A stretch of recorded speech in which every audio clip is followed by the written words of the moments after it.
What did you learn about elephant poop? So here's one of my favorite fun facts that you and Lindsay will appreciate. Okay, so there was one of the tour guides was a native of Africa. I can't remember his name or exactly where he was from. He explained how elephants contribute, like, in positive ways to the environment and the economy and stuff in Africa. So one of the things he told us was that there's a plant, an African plant. I can't remember the name of it, but there's an African plant whose seeds can only be germinated by passing through the digestive tract of an elephant. Oh, cool. So the elephant eats the plant, and then they poop, and then wherever they poop, this plant grows. And then the fruit of the plant is used to make, like, desserts and jams, and a liqueur, he told us, is used in zebra domes as well.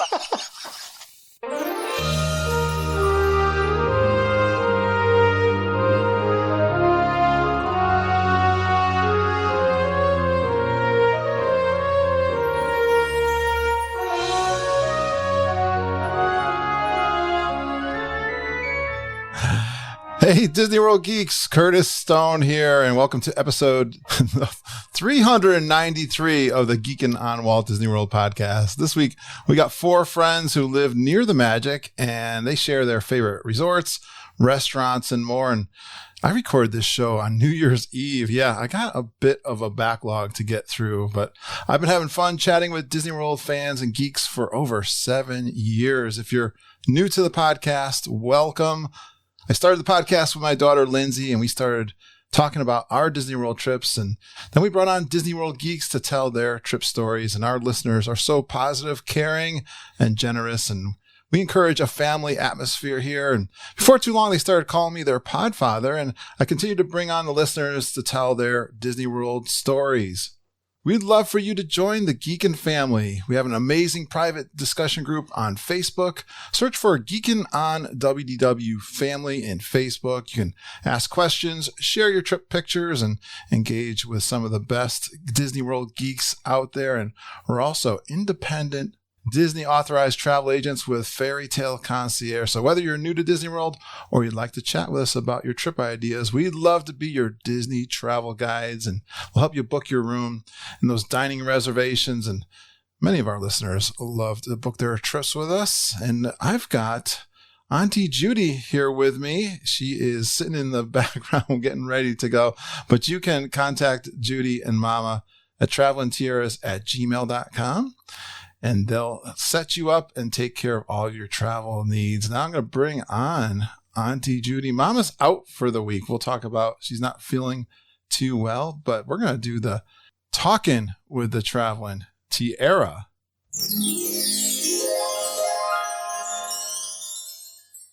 Hey, Judy.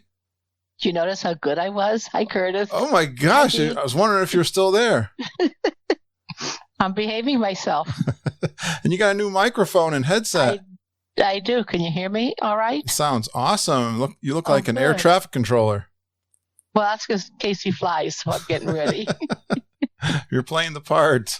Well, thanks for carrying on with the talking with the traveling tiara, because Mom's not feeling too good. No, she's not. So she's been to the doctor last week. She's going to go again. She thinks she might have the shingles. I don't know. Oh, that would be awful if she does. We'll find out. We're also taking our cat down to the vet for a big procedure.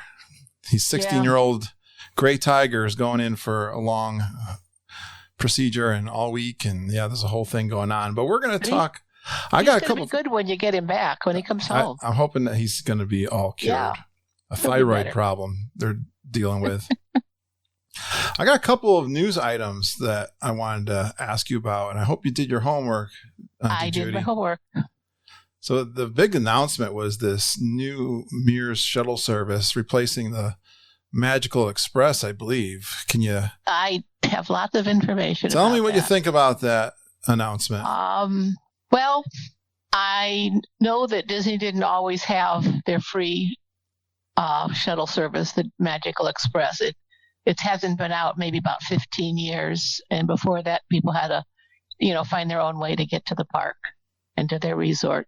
Maybe people don't realize, but that the Magical Express that Disney runs has always been subcontracted to the Mears Company. Yes, I did know that. It's never been owned by Disney. As everybody's heard, Magical Express is going to end December 31st of 2021.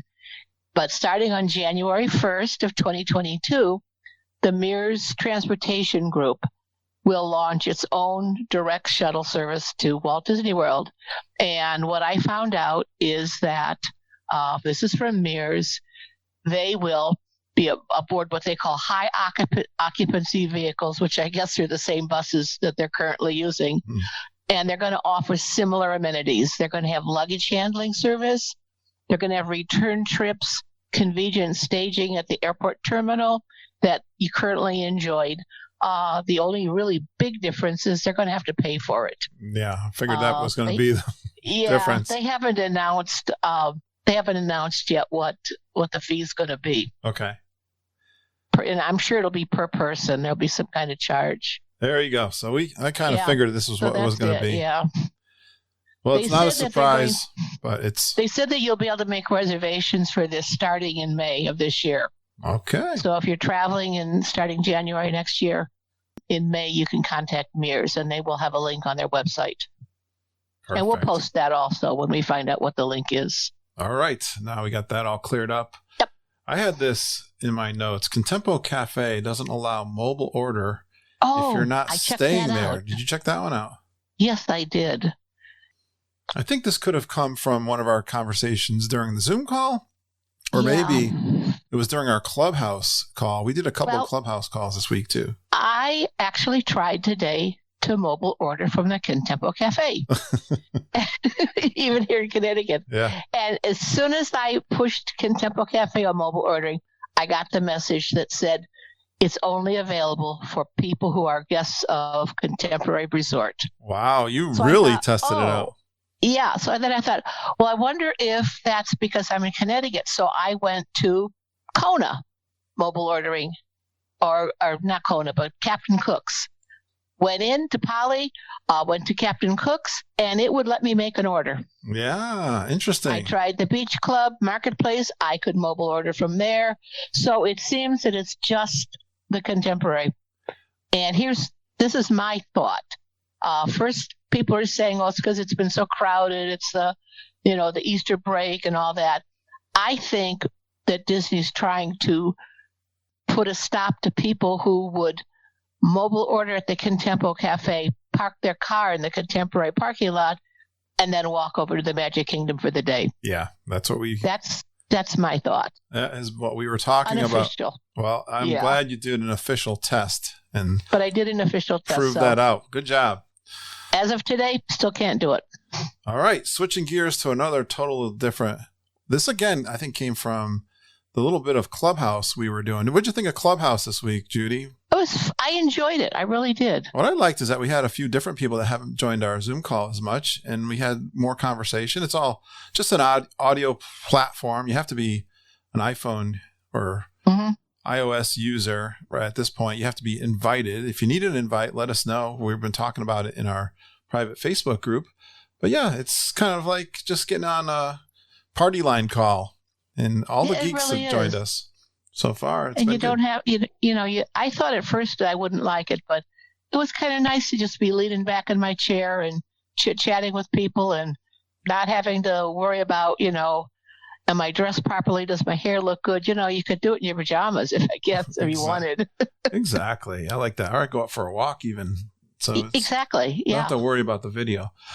Now, yeah, because you're going to learn by talking to each other different things. And the geeks were talking about Sangria University. Yes, I found out about that. There's another one, Tequila University at La Cava. I couldn't find much about that. All right. Well, tell me, what'd you find about Sangria University? The Sangria is at the Three Bridges Bar and Grill at Villa del Lago. And they will learn directly, and I'm quoting, from a Sangria sommelier, however you say that word, and enjoy tasting 4 house-made sangrias paired with an appetizer while learning about the history of sangria. And then a highlight of the class will be making your very own personalized sangria. And then when you're done, you will get a Sangria University diploma. The classes are limited to ensure proper social distancing. It costs $45 per guest, and it's offered on Saturdays and Sundays at 2:30. However, if you have a group of 10 or more, you may be accommodated with a private class on other days of the week. Ooh, that could be a geekin' thing for sure. Yes. A G3 Yes. event. You just email. They just provide an email. Yeah, I heard they're a lot of You fun. can email them. Yeah, it sounds good. That is fantastic. Good job. I'm up for some sangria. That would be great. Yeah, I wish they'd give you a glass. That'd make you even better. Yeah, my daughter-in-law makes homemade sangria, and it's really good. I'd like to learn. It's really nice. Yeah. All righty. Good job. Now, I wanted to... Let me just jump in. That La Cava de Tequila, I couldn't find any information about any kind of a university or class. I just know that you can go in, and right now you have to have a park reservation and a valid admission to get in. And I think it takes reservations to even get into La Cava now. Oh, you can't just walk in. No kidding. All right. Because I looked on their website, and you did have to make a reservation.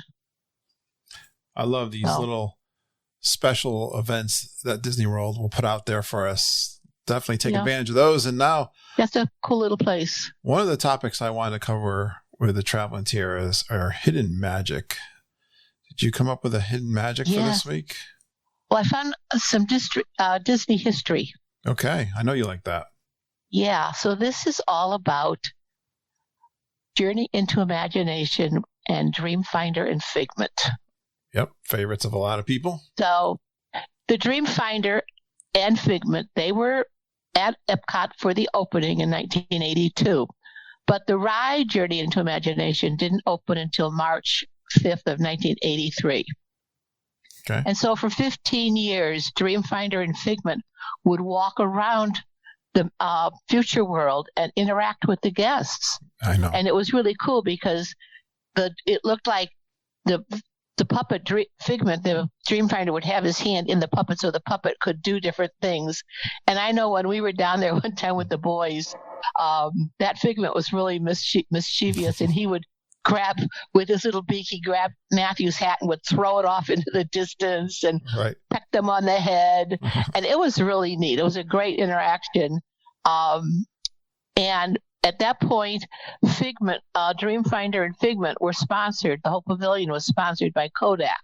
Right. And when they first started in talks with Disney, Figment was going to be green because, of course, dragons are green. Right. But Kodak said, no. He can't be green. He's got to be purple. And you know why he had to be purple? There must be a reason. There was a reason. Because their biggest competitor, Fujifilm, used green for the packaging of their film products. And they didn't want it to be confused with that. That's awesome. So that was until 1998. Then it closed for a year. In 1999 to 2001, the ride became Journey into Your Imagination. Dreamfinder got removed, and Dr. Nigel Channing came in, and Figment was just seen a little bit at the end. I've ridden that ride. It was horrid. Because I remember the original ride, which was the best ride they've ever had. I know. So in 1991, then it closed, and then in 2021, 2001. I can't even say it. 2001. Everyone. 2001, it closed.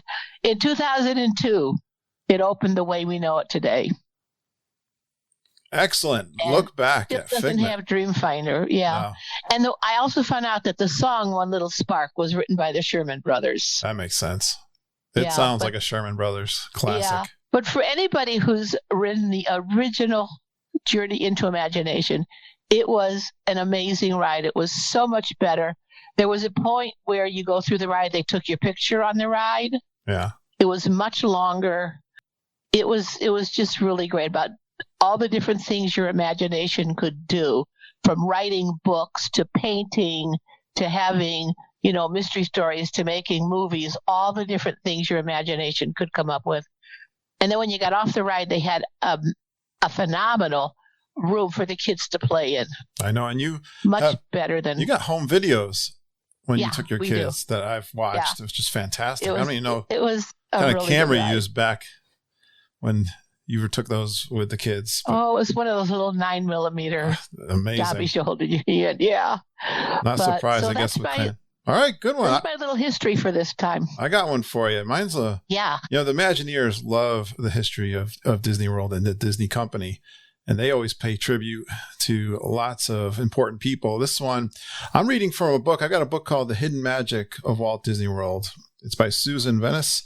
I'm going to use that for many of mine over the next weeks. And this is a special tribute to Walt Disney's animator, Ub Iwerks. Is that how you say his name? Yeah, I think so. 1927 cartoon co-creation of Oswald the Lucky Rabbit can be found embedded in the walkway outside of Enchanted Tales with Belle. Look for a section of the pavement about 20 feet from the Enchanted Tales with Belle sign, where two cracks come together to form a sharp point. Then look for a small round stone and two elongated stones. They form Oswald's head, facing Maurice's cottage, and ears pointing towards Seven Dwarfs Mine Train. Whoa. How cool is that? That's cool. I love looking. Look for that next time. Looking on the ground over Yeah. Enchanted Tales with Belle, looking for Oswald, an ode to Oswald the Rabbit. That's kind of like Chris Futrell's clue, little hidden magic that he talked about on, I don't know, was Zoom or on the Clubhouse, about the hidden Mickey that only appears on Mickey Mouse's birthday. We released that. The sun shines through the rocks. That's so cool. That was on the anniversary show. We did a little round table. That's so cool. Perfect, Judy. That's great. All right. Thanks for coming in, even though Mom couldn't make it this week. I know. I feel bad for her. Hope she feels better. Get her back on the mend and come back next week. Definitely. We'll talk to you next week, Auntie Judy. Talk to you next week. Bye-bye, geeks. Have a good one.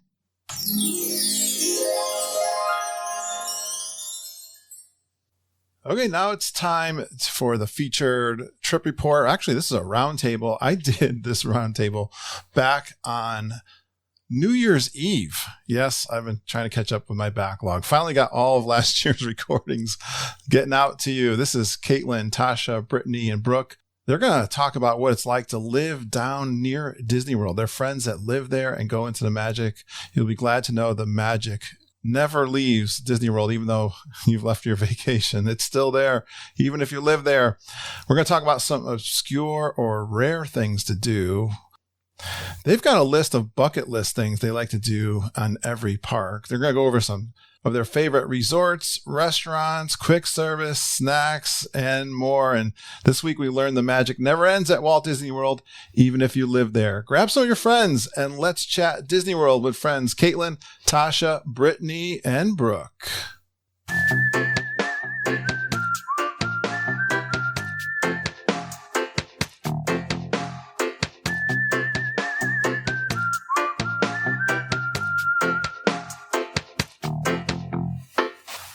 So I've got a really good friend of the podcast that we did a trip report recently, and his daughter was there. And as we were talking, I was thinking, she lives in Florida, and I haven't had that perspective on the show too much. And so I promised her we would bring her back on with her friends because they live down in Disney World. I just thought that would just be a great perspective we haven't really covered in a while. I haven't wanted to do a roundtable for a long time. I've been doing lots of trip reports, but I thought this would be fun to have a bunch of friends on the show and just talk about all their favorites down in Disney World. We're going to talk about the restaurants, characters, festivals, extras, maybe even some rides, but let's bring them on first. First, I got Caitlyn. Caitlyn is a super geek. She's been on the show just recently. Hi, Caitlyn. How you doing? Great. How are you? And then we got Tasha. Hey, Tasha. All friends, right? Hey, Tasha. Yes. And Brittany's here. I'm here. And we also have Brooke. Hi.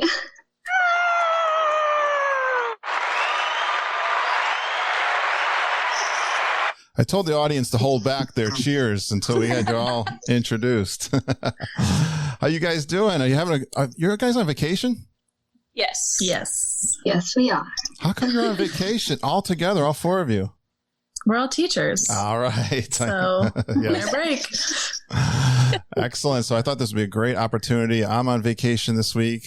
We're actually recording this on New Year's Eve. So thanks for joining me on the podcast. And I understand you guys are Disney geeks, Disney lovers. Is that true?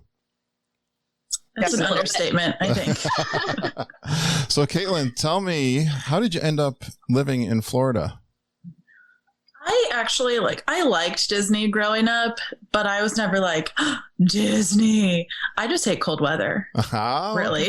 And I understand.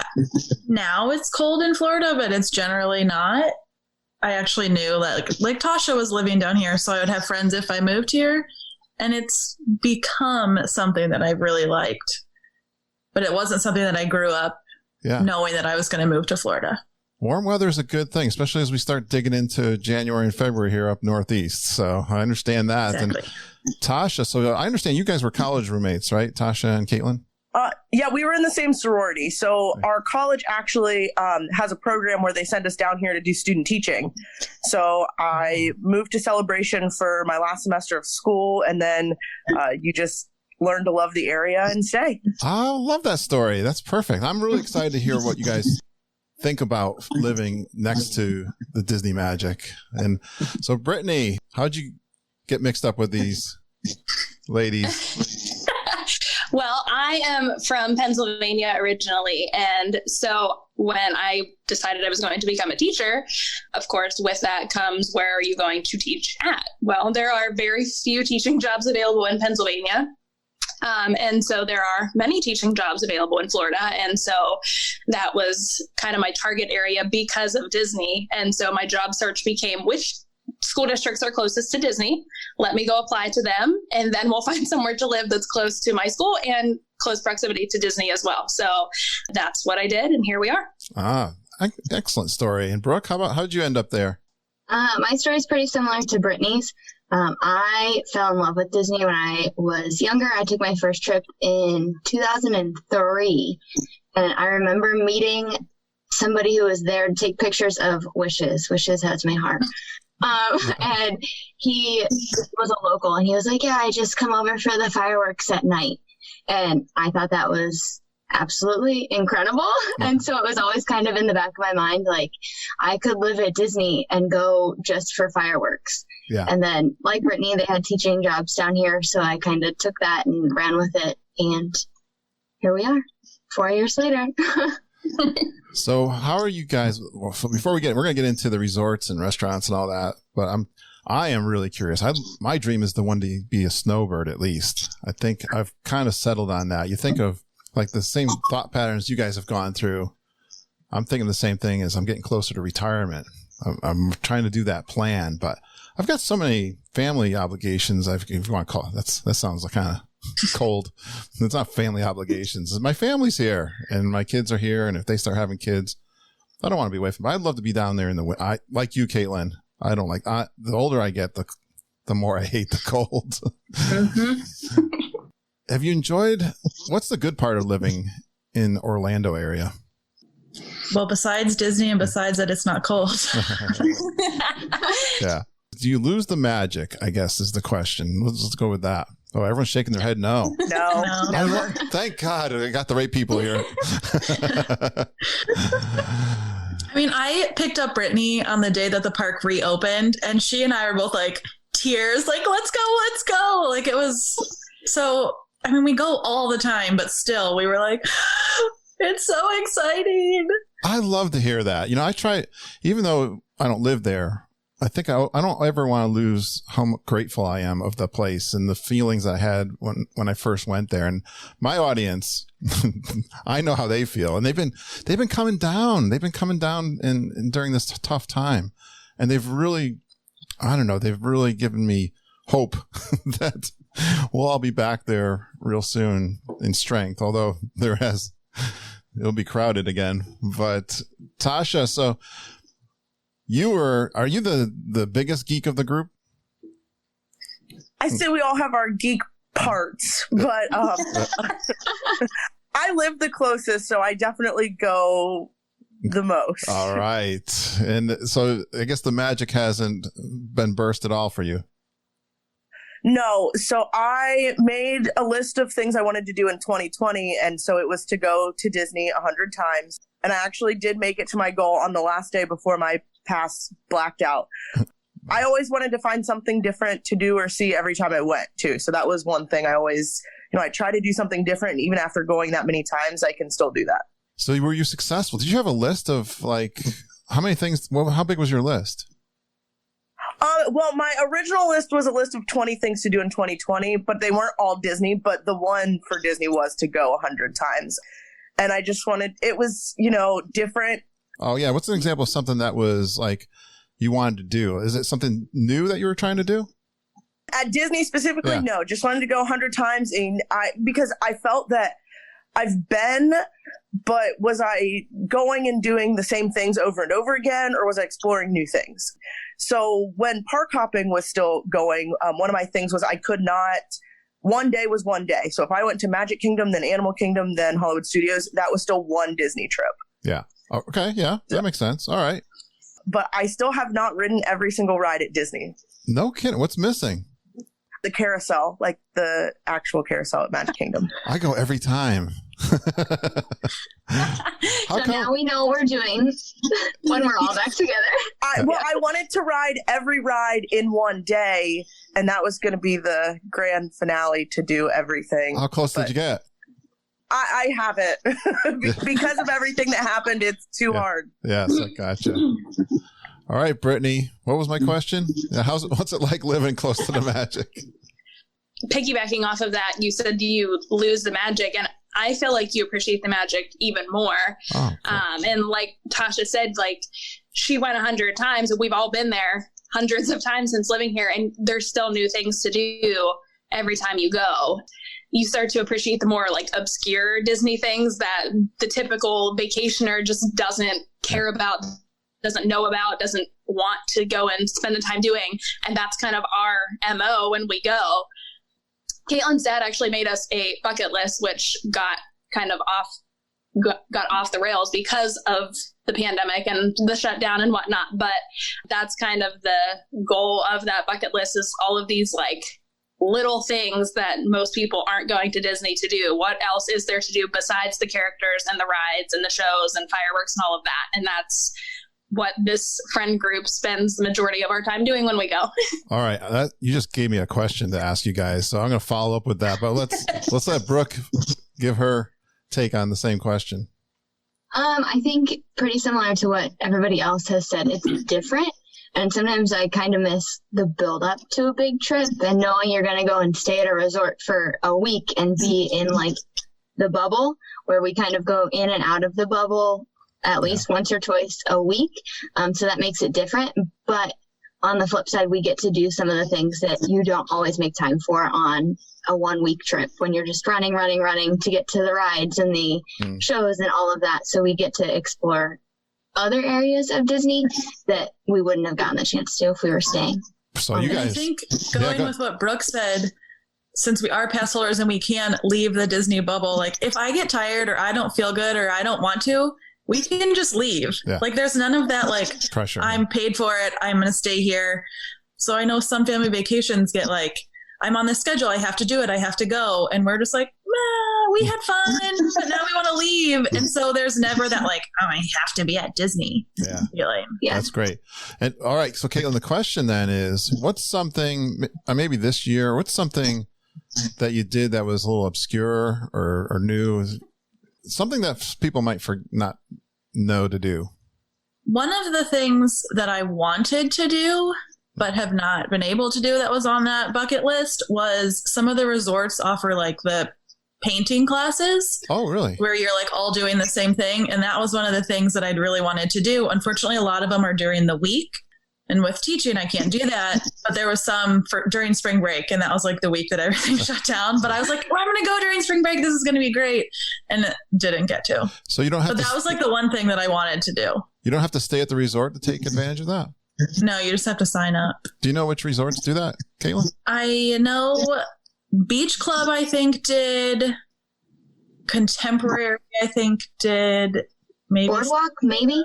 Yeah. If you like Google like the resort entertainment guides, I don't know what it's like now. Yeah. But before you could get like their monthly entertainment guide and it would just show you which ones were doing it. One of the things we've talked about are I don't know if you guys are runners, but they have, some of the resorts have like the beignet run at Port Orleans French Quarter, right? I mean, that's an obscure little thing. That's a lot of fun. But I think that we've had pumpkin spice beignets on our Disney bucket list for about 3 years and we never go. Yeah. We wouldn't do the running part, but you can walk it. It's a nice walk. I walked it.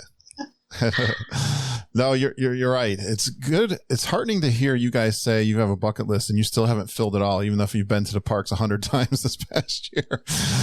It makes us all feel like we don't have to be overachievers.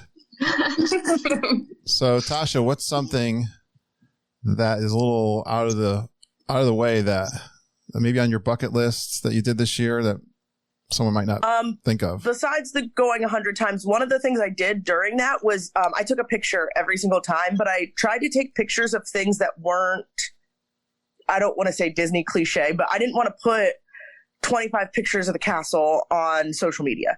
So I wanted people to see a different view of Disney. So that was one thing I did. So I made sure every trip I went, I took a picture, whether that's with the person I went with or with the group I went with, or just even like something that people typically wouldn't see or associate with Disney. So that was one thing I did. Yeah. Something that is really kind of cool, but people kind of walk by. Yeah. Yeah. Perfect. All right, Brittany, same question. Obscure thing that I have done. My favorite thing in all of Disney is Festival of the Lion King. All right. Anything. I went to every showing of Festival of the Lion King in one day. I got locked out of one of them because I had to eat. I was starving, and I came back 1 minute after the show started, and they were like, "No, sorry, you can't go in." I was like, "What do you mean? Like, I've been going to these shows all day long." And so I sat like on the ground, like right outside of the exit doors on the curb, and I listened to the show, and I was like, "I'm counting it. I was here. I heard that entire show. I could stand here and perform this show for the people walking by. It's counting." So that is my obscure thing that I do at Disney, I guess. That's so funny. In the podcast, we have some of these things that are kind of fun little controversy things. We have some people that hate that show, and we have people that absolutely love it. Like a dagger to the heart. Right. I would possibly hate it. I know. We tease those people. Don't worry about it. I was a tumble monkey for Halloween 2 years ago. So, well, what's different in every show? Did you notice any differences between the shows? Yeah, there are. And it's again, like we've said, you notice different things and smaller things living here and be able to go whenever you want. I mean, it's as simple as whenever the performers come out, like with the monkeys, whoever's on the swing, that determines like certain things that they'll do throughout the show, or at least that's something that I have noticed. But it's just like, and you get to know the performers and you get to know like who's really good at what and who you want to focus on at each individual portion of the show. And it's just like the different cast members just bring that show to life. And it's like I have a favorite tumble monkey. And when he's there, I'm like, yes, because I know that like he's going to do this, he's going to do this. And I'm going to be so happy because I just love watching him. Do you see the same cast members show after show? I can't remember exactly how it works, but there's something with equity that like they can only perform, I don't know, 3 shows in a row or something. If anybody else remembers what that is, Brooke, you might know. The dancers, I think, are every other show. And then, I don't know, some of them are every show. Some of them are like, they'll do 3 shows and then they're done. Gotcha. Some of them will do 3, they're done, and then they come back for like a random end of the day show or whatever. So I guess it probably just depends on what their casting is like for the day. That makes sense. Excellent. I'm loving this, guys. You guys are doing great so far. Brooke, anything obscure? Obscure Disney. Brittany and I started the first year that we were teaching together. We had Memorial Day off.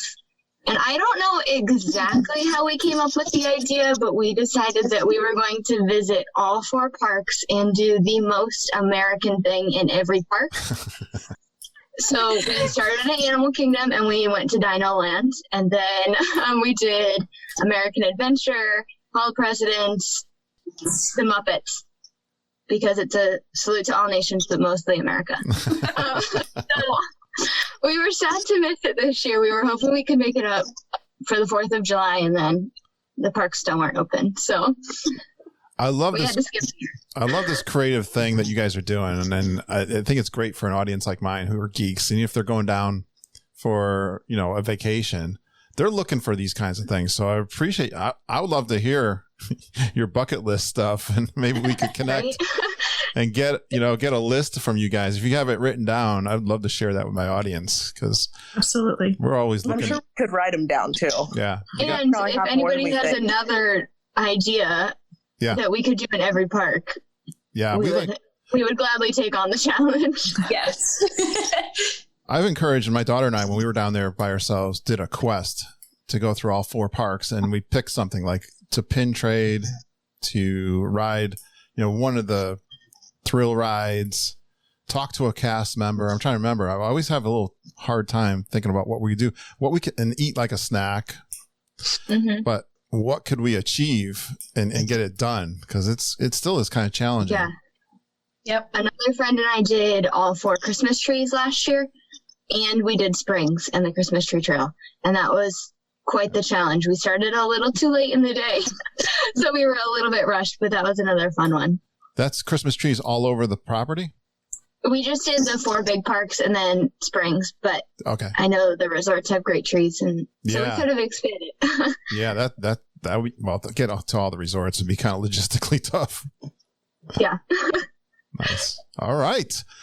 Let's get into your top 5 resorts. Although we were just saying, living there, you don't get to see them that much. Well, I think we'll do 3 from each. So Caitlyn, we'll go first. What's your top 3 resorts? Well, I haven't stayed at that many. However, the 4 of us did stay at the Poly in August, so that's probably my number 1. You did. How come you stayed Yes. How come you stayed at the resort? Was it a weekend or? It was my birthday.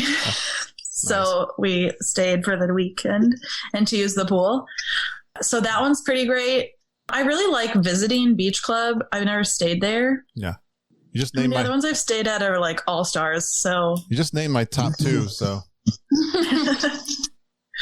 those are probably like, I mostly just visit resorts. I haven't stayed at them. So I really only have a top 2. all right. That's good. Tasha, what's your top 3? I more recently stayed at the Riviera, and I thought it was gorgeous. So I really like that one and suggest it. I know it's new, but if you can get in there, I would. Animal Kingdom Lodge. And then I actually had the opportunity once to stay at the, it's at the Wilderness Lodge, and they're small houses almost. I wouldn't consider it a cabin, but they're right on the water, and you can see the boats pass by that are going to Magic Kingdom from the campgrounds. I have no idea how we even had the opportunity to stay there, but it was phenomenal. Yeah, those are, I think, part of the campground that you're talking about, the cabins, right? No, there's only like 8 of them, but you have to go through the actual like Wilderness Lodge resort area. Okay. And then there are cabins on the campground as well, but these are like small houses. Oh, nice. Like they're 2-bedroom. They're gorgeous. They all have a small hot tub as well. Oh, you're talking about the ones that are right in the water. Yes. Oh, yeah, those are the new DVC. No clue how we had the opportunity to stay there, but that definitely was probably my best memory of staying on property. And I don't stay frequently either, but I got a that chance was fantastic. I got a chance to tour those, and as part of a DVC tour, the guy said, "You want to see the cabins?" And I'm like, "Yeah." Like, I could live here. I could honestly just my pack it uncle does some of that stuff, and I was like, just map out this floor plan and take this and plop it on a piece of land for me, and I'll be set. True, with the water right there, the lake, and the hot tub's like on the deck near the water, right? Yeah, and it was a great view, and from where you were at, you could see, at the time it was Wishes. It was still Wishes, and you could see Wishes from just walking outside. Well, there's an answer we don't usually get, Tasha. That's cheating, totally, because not many people get that opportunity to stay at No, they don't. It was luck for in all honesty. It's like the bungalows over at the Polynesian, right? Yes. I gotcha. How come you like the Riviera? What's cool about that one now? I think the newness of it, it's a resort I hadn't been in. I just remember getting off the elevator and they had a lot of cool like artwork walking off of like the princesses, and Rapunzel's one of my favorites. And they had a really cool painting of Rapunzel and just a lot of that. You know, a lot of the Disney resorts aren't Disney in your face, but I still like that little piece of Disney that every resort offers. Yeah. So I bought the Contemporary for the DVC, the Bay Lake Tower, and I can remember reading reviews. Now, I'm a big fan of the Beach Club, like Caitlyn is. Like, I'd stayed there 4 times for a conference, and I really wanted to, but they weren't selling it new. I'd have to buy, and I wanted to buy new, so I did Bay Lake Tower, and everyone would say there's no theming at the Contemporary, and my wife was like, I love the theme. Like, plus it's at the Magic Kingdom. What more theming do you need than the Magic Kingdom castle staring at you all the time? Yeah, so I get that. That's a tower too, the Riviera, right? You can go up on the tower up high. You can go up in, is there an observatory? Possibly. I was just in and out really quick, but not really quick. I had friends staying, so that's how I got to stay. You gotta go to the restaurants up at the top, right? To see all that. Yes. Lounges. Yes, I did know the restaurants are there. Definitely on my list of things to check out still. All right. Brittany, what's your top 3? Number 3, I would say probably Animal Kingdom Lodge. I stayed there when I was young, so I would put it at 3 just because I don't really remember it a whole lot. What I do remember is the smells, which I presume were the restaurants. Like, okay. I was going to thought the animals. So memorable. Yeah. Well, there was a giraffe outside our balcony one morning, so that was memorable as well. But like, my biggest thing was I just remember walking through the lobby and it smelled so good, and I loved it. So that was cool. Number 2, I would say, is probably Beach Club. We've stayed at Yacht and Beach Club. I mean, they're more or less the same. Like, I know they're not the same. They have their differences and people love each for different reasons, but I would prefer Beach Clubs because it was lighter and airier, and like Yacht Club is just so masculine and whatnot. But I mean, the pools, I will pay to stay there a million more times just for the pool. And then my top resort would be the Poly. And we were so fortunate to get to stay there in August. And it was amazing. It was everything that I had built it up to be in my mind. And so it was like a dream come true getting to stay there. Where was your room when you guys stayed there? It was in the DVC building. Yeah. Yeah, we were facing Spaceship Earth and the bungalows. Oh, so you're close to TTC then too. That's nice. Yeah, we weren't too far. Probably a couple of buildings down. Yeah, I've stayed there. That is an awesome. What's so great about the Polynesian, guys? That's my favorite resort. Smells good. Yeah. I think it's one of those things that everyone wants to stay there, and not everyone gets that opportunity. And so, like, it's just, you see it every time you're going to Magic Kingdom, and it's one of those things that's like, we finally get to stay at this resort. Mm-hmm. Yeah. It's proximity to the park. It's the atmosphere. The Poly is just beautiful. And I'm personally a big fan of pulled pork nachos. So being able to eat pulled pork nachos for every meal while we stay there was pretty great. Pina coladas, I'm a big fan of those. So, all my favorite things are right there at my fingertips. all the food groups are represented well at the Polynesian. Yes. And Dole Whip. I was going to say, thank you, Tasha, for clearing that. I was just about to say Dole. That's one of the food groups for Disney. We'll get into our favorite restaurants, but one of mine is right there. Yeah, it's all those things. Great explanation. Brooke, what's your favorite 3? I have not stayed at many. Like Caitlyn, we did a lot of All-Star. My first couple of trips, we stayed at Port Orleans Riverside. So I'd probably put that at number 3 just for the sake of nostalgia. I love visiting the Grand Floridian. Grand Floridian Cafe is great. Although I don't know that I would pick the Grand Floridian to stay at.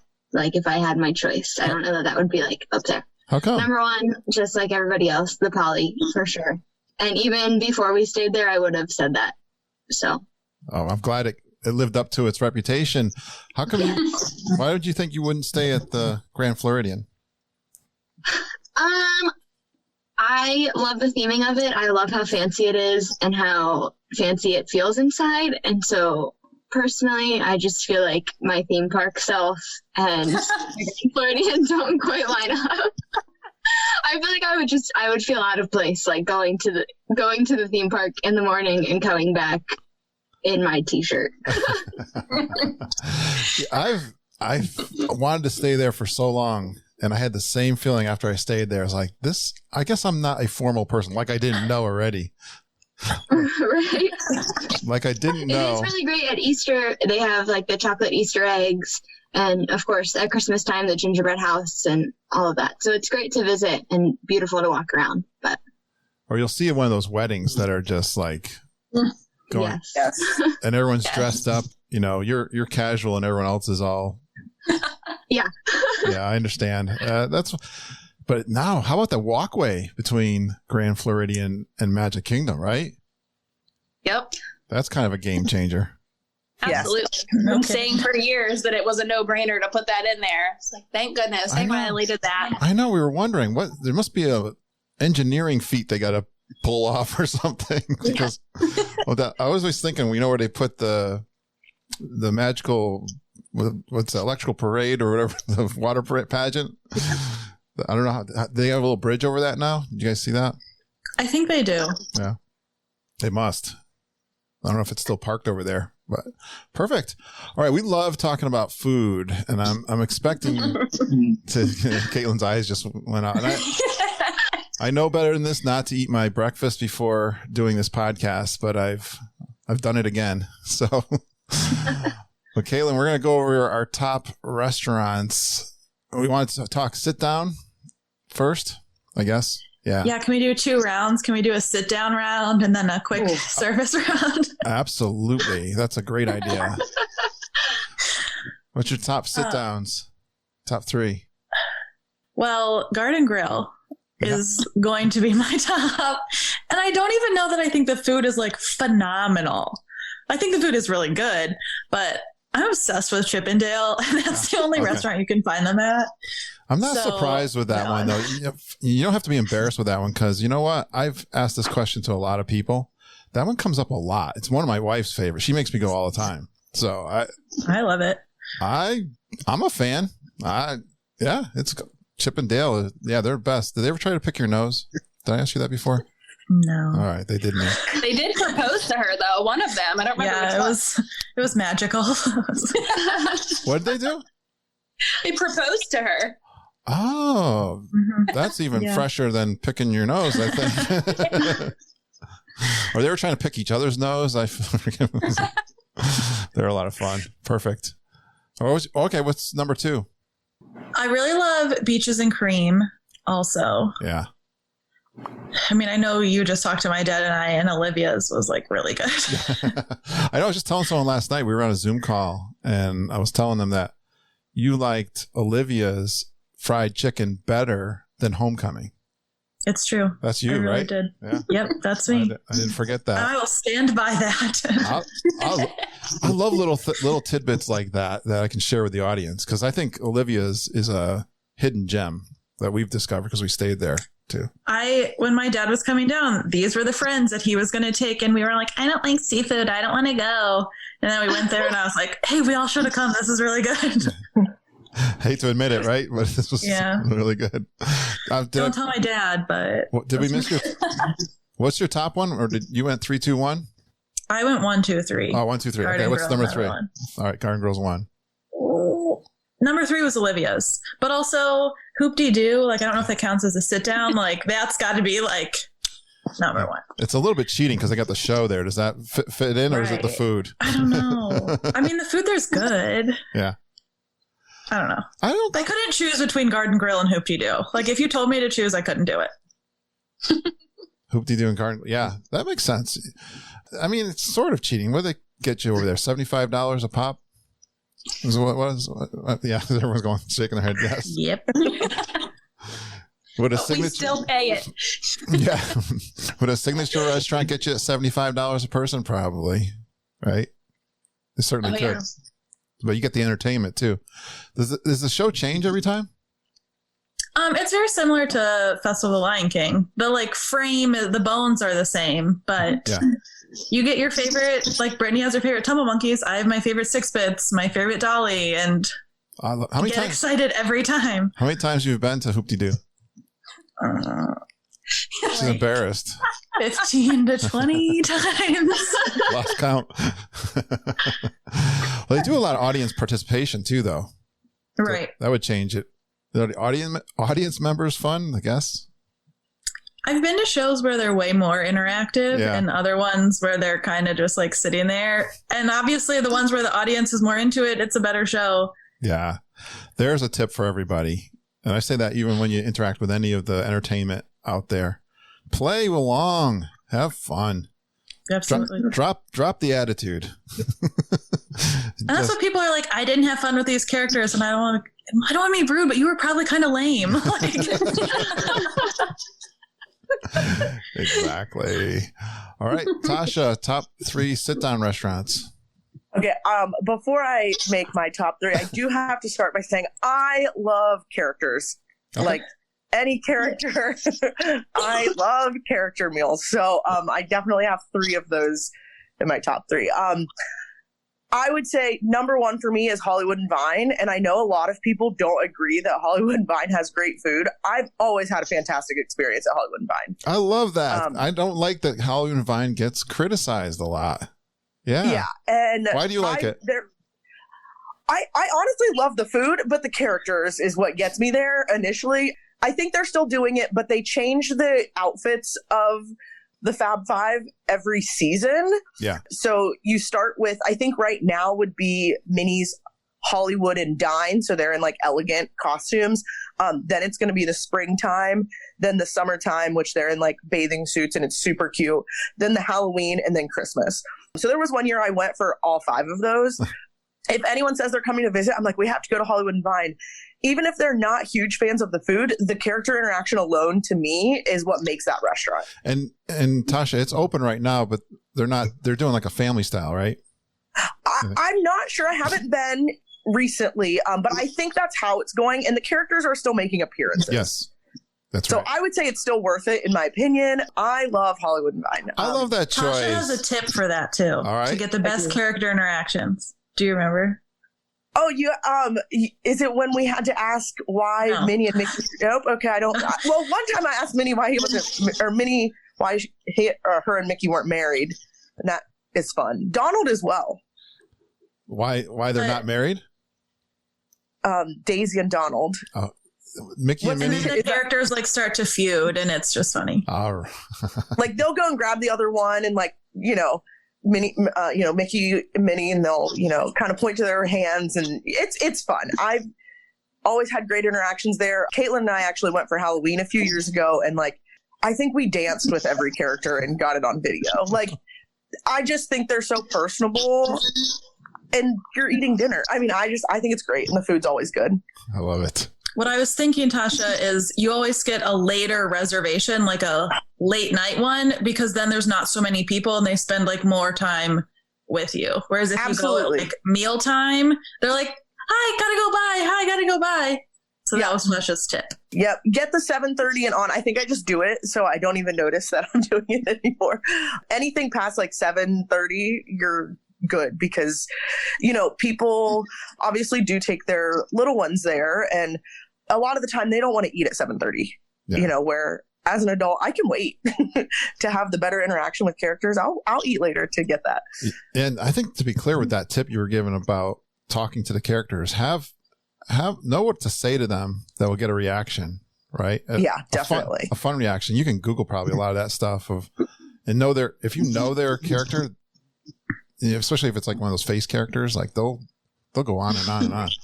I mean, the Gaston interactions, I could sit there and watch him, right? There's the priceless. Yes. So we only did one for you. You got 2 more? Yeah, I would say number 2, I love Chef Mickey. My suggestion there would be go for like brunch time. So then you can have your breakfast and then they switch over to lunch. Yeah. So like a 10:30 reservation there is always golden. And then still going on the characters. I enjoyed Tusker House. Yeah. That would be my 3rd. it's just different food. And I think that's why I enjoy it, because it's not your typical buffet. But once again, it's the same characters in different outfits, and I got to hit them all. I love your answers. Yes, Tusker House we talk about that one often. It's kind of a little bit of a hidden one. I didn't do it till more recently. And yeah, you get the Fab Five right there. Yeah. Yeah, we're right. And their cute outfits too. Awesome. A little love to the characters. And how about Britney? Number 3 for me would be Beaches and Cream. That is so here in Osceola County, where we're from, we celebrate Rodeo Day. So we have that day off from school rather than having President's Day off. So our tradition is to go eat at Beaches and Cream on Rodeo Day, and then we go to the parks. And so in doing that, I guess there's probably a little bit of that nostalgia and tradition or whatever that makes me love it so much. It's like, that's a day with my friends, and we go and we do this every year. But I mean, it's just good food, and it's reasonably priced. Yeah. And the milkshakes I could just go there and have milkshakes and be perfectly happy. So Beaches and Cream is great. I was a little, I thought I was weird when I said that Beaches and Cream is number 3 for me. And I've always said that. And I was like, this seems like a little weird to say that restaurant. I mean, there's, like you said, there's nothing, I don't know. I've always said that. So it's kind of funny. And I've heard a lot of people say the same thing back to me. I'm like, I don't know. Yeah. I'm a very basic eater. Like, I'm a very picky eater too. So going there, they have just like traditional American food. And that's what I'm looking for when I go. Like, I couldn't do Tusker House because there's not going to be food there that I'm going to eat, because that's not me. And so Beaches and Cream meets that need. And the ice cream's not so bad either. Oh my gosh. So good. What's your favorite Sunday? I've never done a Sunday there, actually. We always just do, what is it, like the sunset milkshake? Frozen sunrise. Yeah. Something with the sun. That's what we get every time, because it's so good. I love milkshakes too. Yeah. Yeah, absolutely. Number 2 for me is Grand Floridian Cafe. And that was actually like a hidden gem that I found years ago before I moved here. From the Disney forum that Brooke and I met on, there were people that talked about the Grand Floridian Cafe. And I was like, I think that I had trouble getting a dining reservation for some other restaurant. So I was like, oh, whatever. I guess I'll just try this one. I'll give in. And so it ended up my now husband and I had actually gotten engaged that day in the Magic Kingdom. And so then that just happened to be the dinner that we had planned. So I guess I kind of like it for that reason too, that it has those happy memories that surround it. But we've eaten there for different reasons since, and it's just, again, it's pretty reasonably priced. It's good food. I like the Grand, and whenever you're going to a fancy dinner, it doesn't hurt to go to the Grand Floridian. It just like adds to the ambiance or whatever. It's a hidden gem. They have a wide menu too, don't they? I'm a pretty basic eater, so I eat the same thing every time I go there. But nothing exotic. Do you ever go there for breakfast? Yes, I've done breakfast there, and then we did brunch there a couple of years ago for, I think it was on Easter we went, and it was like all of those meals have been very good. So I've eaten every meal there at this point, and I've never been disappointed. So Eggs Benedict. I think I had, I don't know, either pancakes or an omelet. Again, basic picky eater, but like it was very good. All right, try the Eggs Benedict. Go. It's fantastic. All right. That's another favorite of ours. What's your number 1? Number 1 would be Yachtsman Steakhouse. Oh, interesting. I think it's a good alternative to California Grill. I've eaten there as well, and it was very good. Again, like kind of obscure, not one. I think a lot of people go to California Grill because it's right there and you have the view of Magic Kingdom and the fireworks and whatever. And that's all wonderful. I love those things too when we ate there, but we ate there for an anniversary dinner whenever we stayed at Yacht Club. And then we went back and stayed at Beach Club and ate there again. And so it's really good. I mean, it's not continuing on my trend of affordable restaurants. I mean, it is pricey, but you get what you pay for, and it's really good. And we've always had really good experiences there, and they really treated us well for it being our anniversary. And we got the personalized menus and stuff. And one of the times that we went there, they gave us the menu and it had been made under my name. And so they put Mr. and Mrs. my last name. And so my husband was like, would you mind changing it and putting my name on there? We're getting married in a couple of weeks and it would just be a really cool memento for her. And so they took it back and they reprinted another menu for us with our last name on it and stuff. So it's like those little Disney touches too that make it special. Good to hear. I'm a big fan of flying fish, like right across the lake there too. You're making me think of that. Brittany doesn't.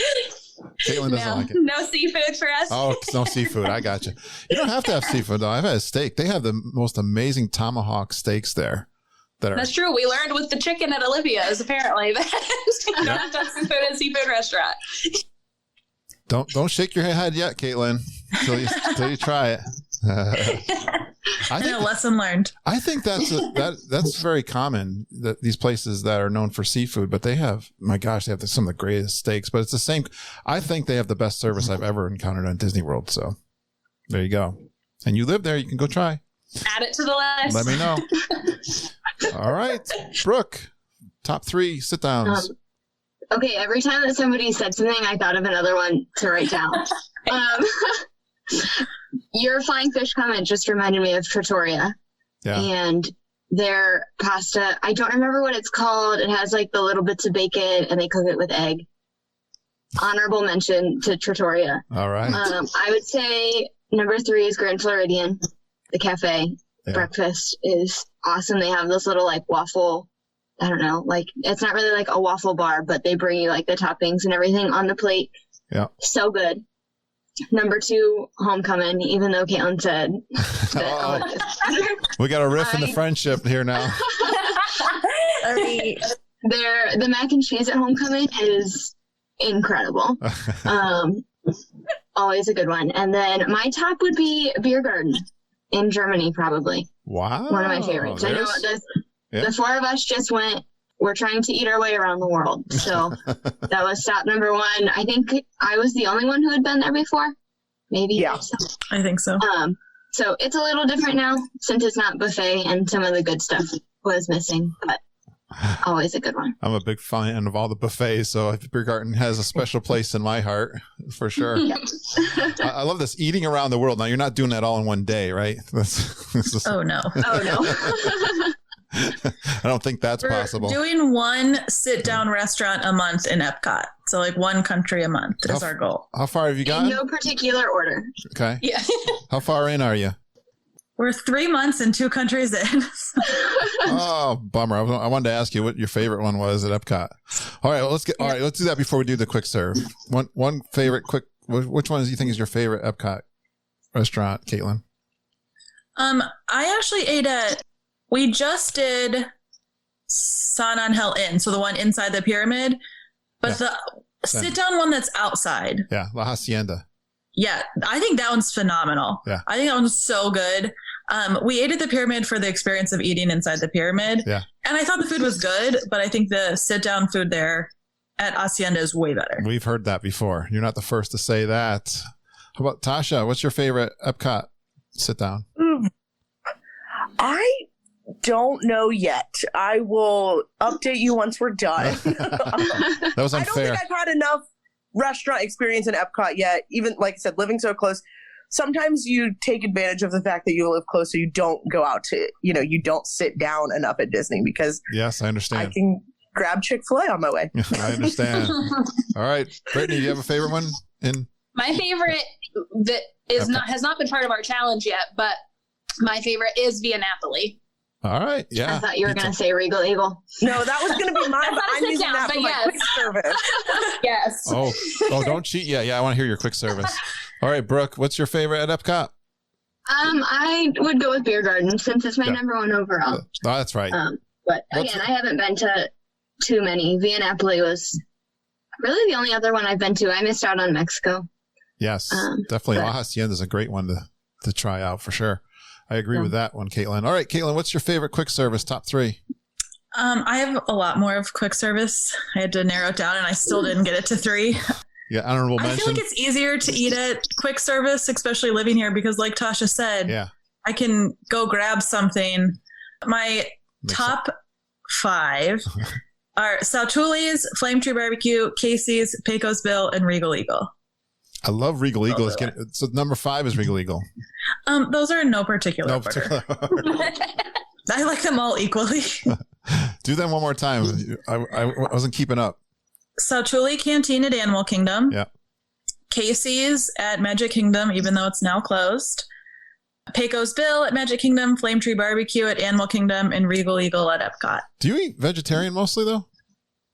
No, you don't. Well, I got you wrong. I'm sorry. I'm a chicken kind of person. That's right. That's right.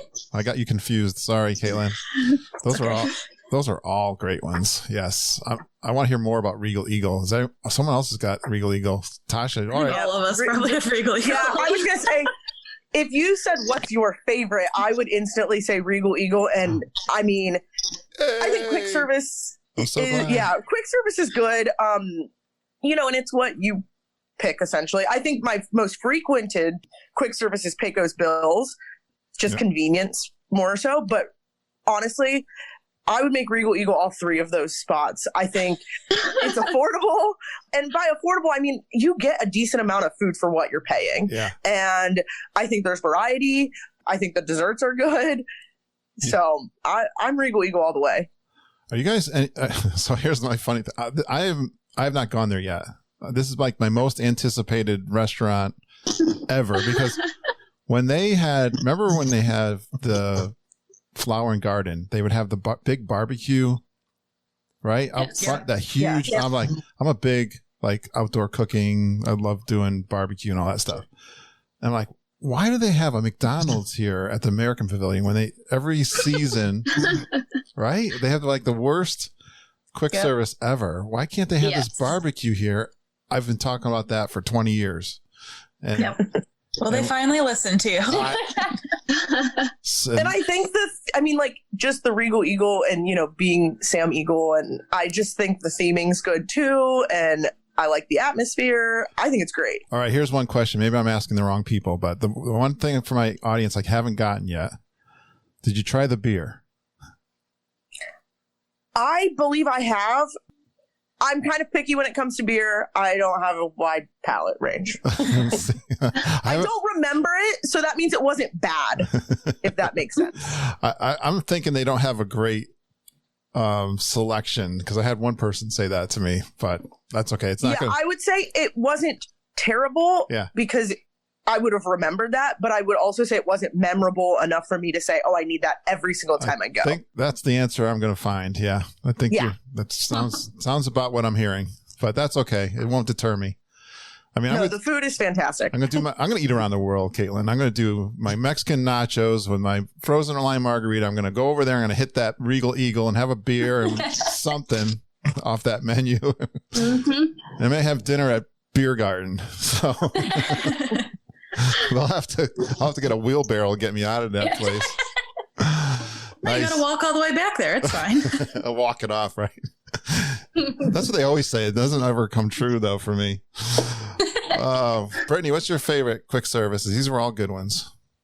Number 3 would be Friar's Nook at Magic Kingdom. I forgot about that. I'll second that one. Mac and cheese tots. Oh my God. They are so good. Although the portion sizes have significantly decreased recently, which I am upset about. That's not acceptable. No. No. They close early. They close at, I think, 4. Yeah. They changed those. So when we're showing up for like a couple hours in the evening, that doesn't really go well together, which is disappointing. But when we can get it, it's very good. Do they change the toppings all the time there? No. No? Okay. What's on the tater tots? I usually just get the ones that are like bacon and sour cream. Okay. But they have the buffalo chicken. Mac and cheese? Yeah, they have a buffalo chicken one too. Buffalo chicken, yeah.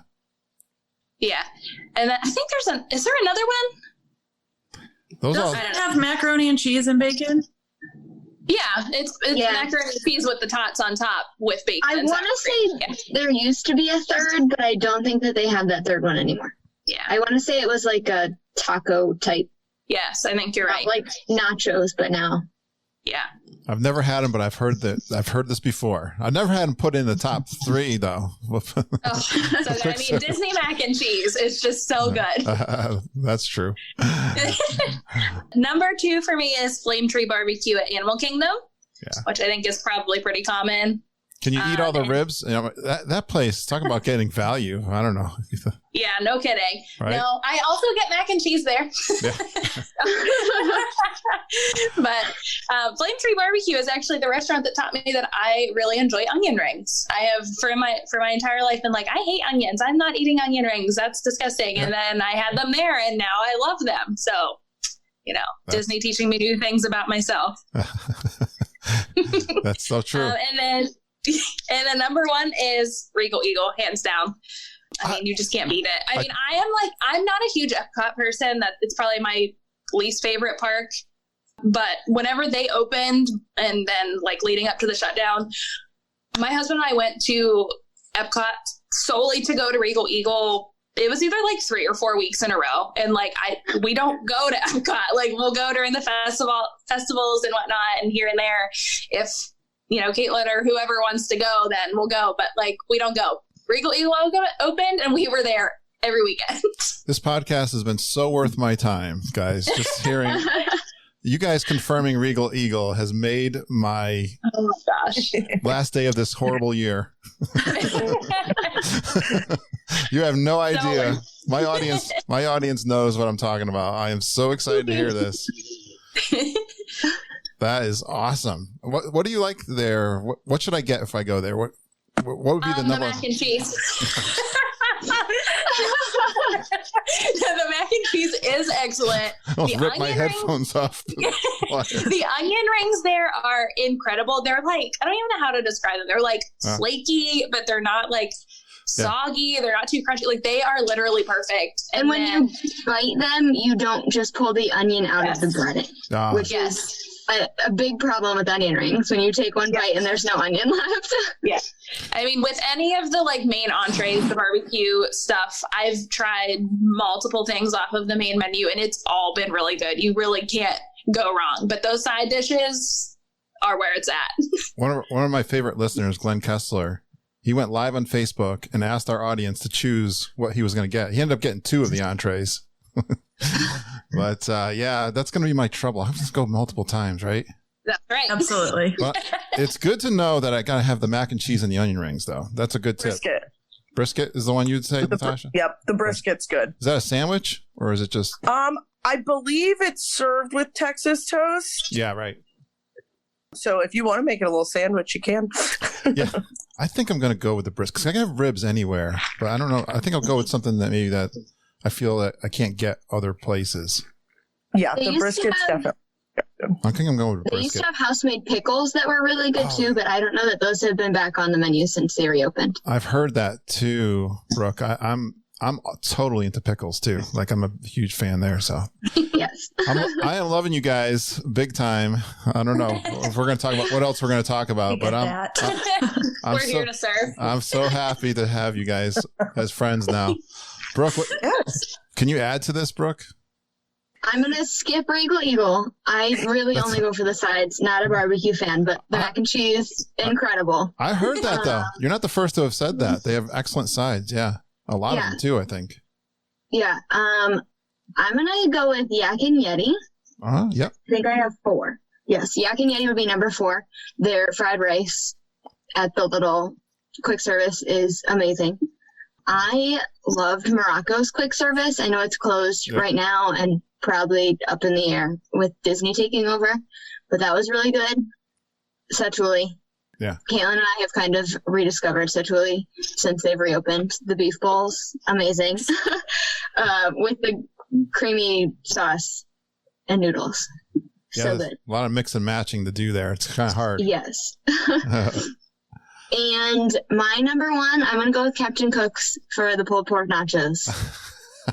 Yes. Natasha's like shaking right before shutdown. I think the last time we were at Magic Kingdom was my birthday, and we like made a very last minute decision to go to the Poly first before we went to Magic Kingdom, and it was a very good decision because one of our last meals was. We were making homemade pulled pork nachos like during quarantine. Yes, we were online and we made them, and it's like, oh, I can't wait to go back. Oh my god! Yes, you guys, it's so funny. You guys, the conversation you guys are talking about is so typical of my audience. Like Dave Castro has been a fan and his wife for Claudia since the very beginning.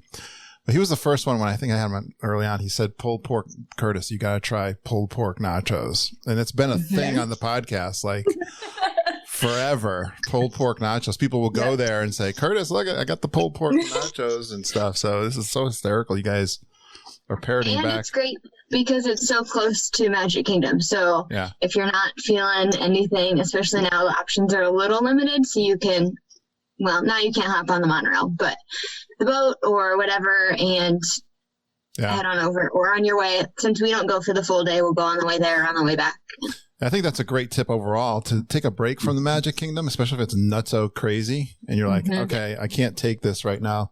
I'm just going to take the boat over to the Polynesian and have some pulled pork nachos and maybe a Dole Whip, and maybe have a cocktail right at the Tambu Lounge. And then Pina coladas all the way. Right, and then all your troubles go away. That's right. And they have a walkway to the TTC. So if your car's parked over there, you can just take the boat, bypass the crazy monorail traffic, and walk. I love the beautiful quiet walks, and that's a really convenient. It's a really nice walk over there. Really convenient one there too. Well, I guess you could walk to the Polynesian if you wanted to now. You could, yeah. It probably wouldn't be that bad. I've done between the two. I love the walk between the Grand Floridian and the Polynesian. So why not? Yep. At least at this time of the year, maybe not in like July. Correct. Looking for AC at that point, but I don't know how much shade is in that walk. I know. No. Beautiful. My gosh, did we get through? All right. We're about an hour in, but we've been talking about food. I'm going to throw one more in there because I love talking about food. I'm going to throw one more in. You guys did it great. How about a favorite snack, Caitlyn? Do you have is there some snacks in the parks that you're crazy about? She's thinking. Should I skip to Tasha? Can you come back to me? Yeah, let me come back to you. I'm very much a Dole Whip fan. I right now am in love with the Dole Whip with the pineapple raspberry swirl. I will say that when they introduce new snacks for holidays and whatnot, last week I had churros with marshmallow on top. So I'm a fan of the occasional holiday treats, but I'm not your typical holiday person. I don't like peppermint. I don't like gingerbread. So for me to have found something snack wise that, was still holiday themed, I was thrilled. It's fun to see how you guys get to take advantage of this, but they change not only for holidays, but they're always adding something. I was down there, you're talking about the Dole Whip, and I'm a big fan. We have this controversy, Dole Whip versus the Orange Crush. Citrus Swirl, right? Citrus Swirl is not good. I'm not an orange fan, so that's why Dole Whip's for me. I love everything pineapple. But they had a raspberry one too, It's oh, that's cool. I gotta try that. Yeah. It's really complicated. You get stuck between. It can get really hard because you have your own. It's heartbreaking when they take away your favorite thing. Yes. Oh my gosh, yes, Caitlyn. Why do they do that? And then they bring them back or something too. They tease you because they took away the citrus swirl for a while. They put the sweet one in there. They're I like the tart one. And then they have mutiny on their hands. The fans go crazy, right? Oh, yeah. Yes, we do. Tosh, you got Tosh. Brittany, what's your favorite snack, you think? I'm not a huge snacker. I'm similar to what Tasha said. Whenever they put the specialty things out, I will usually go for those. But what's it called, Caitlyn? The Kakamoro float or something? Yes, I was thinking about that. A specialty Dole Whip. Oh. It's what is it? Coconut Dole Whip and pineapple juice. I don't know. It's and blue curacao. Yes, it's real tropical. It's real good. That one is really good. And then we also recently, on a whim, went to Nomad Lounge, and we just went in to get drinks. And our server, he was amazing, and he, talked to us throughout the time we were in there. And then I don't remember why. We were there celebrating something. It wasn't your birthday yet. I don't know. We were there. Maybe it was my birthday. I don't know. We were there celebrating something. And he was actually it was the manager. He's I'll be right back. And he comes out with these churros. And it's not the churros that are at the cart. Cause I tried those one time. I was this is not for me. They were not great. Sorry to the churro lovers out there, but not my thing. He brought these things out. We were oh my gosh. And there were like 2 different sauces with them. And they were literally like melt in your mouth. They were amazing. And so we ended up going back a couple weeks later for Caitlin's birthday because we're like, we have to have churros again. So those are amazing. So I was thinking, where were the churros that you had? Which ones? Nomad Lounge and Animal Kingdom. So we just had Glenn Kessler, is a big fan of mine and on the show. He said the best churros on property. Are you ready? Three Bridges Road. I knew you were going to say that because my dad talks about them all the time. Did he have? Yeah, your dad actually bought them. I think they went at the same time. I think your dad that little meetup they had. I think your dad treated everybody to those. Actually, he cannot stop talking about them. So there's a must do for you from Caitlyn's dad. There you go. Three Bridges Road. Approved. Write that one down, Brittany. Put it on the list. Put it on the list. Brooke, do you have a favorite snack? I'm also a Dole Whip girl. I would also say seasonal snacks. Animal Kingdom at the Starbucks, they had this pumpkin cheesecake with a brownie Mickey head topper, and it was so good. It was amazing. So I was going to ask you, my favorite cinnamon roll on property is in there. It's the big Mickey Colossal Head cinnamon roll. Mm-hmm. I thought you were going there. You threw a left hook on me there. Yeah, there was also that, Brooke, what was was it gingerbread cookie sandwich thing that we had from the caramel shop in Epcot? Oh my God. That was amazing too. I thought of one. Got it. Caitlin's got one. She had to really work. The smoke was coming out from it. I know what she's going. Yep. She said the cookie in Epcot, the raspberry lime macaroon in France will change your life. I wouldn't say it's a snack, but it's pretty good. Now, if you've got something that's going to change your life, Caitlyn, it ought to pop in your head a little faster and not just. I know. It's because I was thinking snacks, and that's not necessarily a snack. All right, I want to encourage you. She really does have those like multiple times a month, though. So she's not lying. You guys got to really get together and talk about this more often, so that. We're constantly sending each other pictures on Instagram of whatever the latest snack is. Adding it to the list. This is one of my favorites, guys, and I have a candle, so you know it's famous. It's a carrot cake cookie. You want to smell? I don't know where. Can you smell through my microphone? Carrot cake cookie. That's one of my favorites. Where's that from? Yeah, that was famous in Hollywood studios for sure. I want to say, what was it, the Book Stop? Remember when that was? Oh, yes. Yep. There was also a little bakery kind of place, kind of when you walk in on like the right-hand side near Brown Derby area, right there. Yes. They do have it at Starbucks now, and there was a little place across from Starbucks that had it too. So it's been a little difficult to find sometimes, but carrot cake cookie, you know how Disney does it too. It's like huge and it's got that. I like carrot cake and it's got the icing in the middle. Yeah, and it's huge, like the chocolate chip cookie things too. So I am very excited to try Gideon's. Gideon's. Gideon's just opened at Springs, and I'm very excited to get there. Is that where the cookies are? Yes, half-pound cookies. Yes, we were on a Zoom call. We've been doing a weekly Zoom call, and Tony Ann Zarcone had trouble sharing on Zoom her picture, but she had a picture of the case and those cookies. Just last night we were talking about that. Yeah, everyone was like drooling, getting ready to go over to Gideon's. Because we haven't all eaten enough Christmas cookies in the last month. Go get a half-pound cookie at Gideon's. That's right. Caitlin's got another one. I think another favorite snack for all of us, even it's a festival snack, but that violet lemonade. Oh yeah. See, I told you. Where's that? Violet lemonade is my jam. Where's that? Flower and Garden. Yeah. Violet lemonade. Is that? Yeah. Is it a slushie? Yes. Yes. It's a pretty big deal because they had a whole entire merch line of it. Like there's Violet Lemonade ears, and there was Spirit jerseys and socks. And was this last year? Or it's every year. Every year. Yeah, it's been a big deal, but 2019 was when they had the big merch launch from it, because I may or may not have all of it. What's the violet part of the lemonade? It's purple. And there's a little edible violet on top. Yeah. So is it mostly lemonade then? There's no other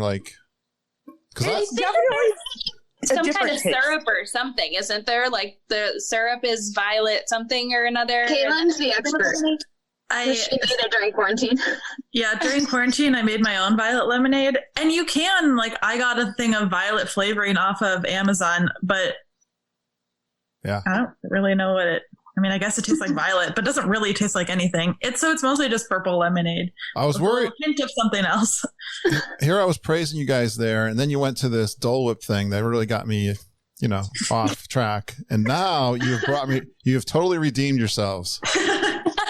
That is like, you ever have the raspberry lemonade over at Magic Kingdom? That's kind of where the Orange Bird guy is. That's one of my favorites. No. That is one of my favorites. So I wonder if it's a lot like that.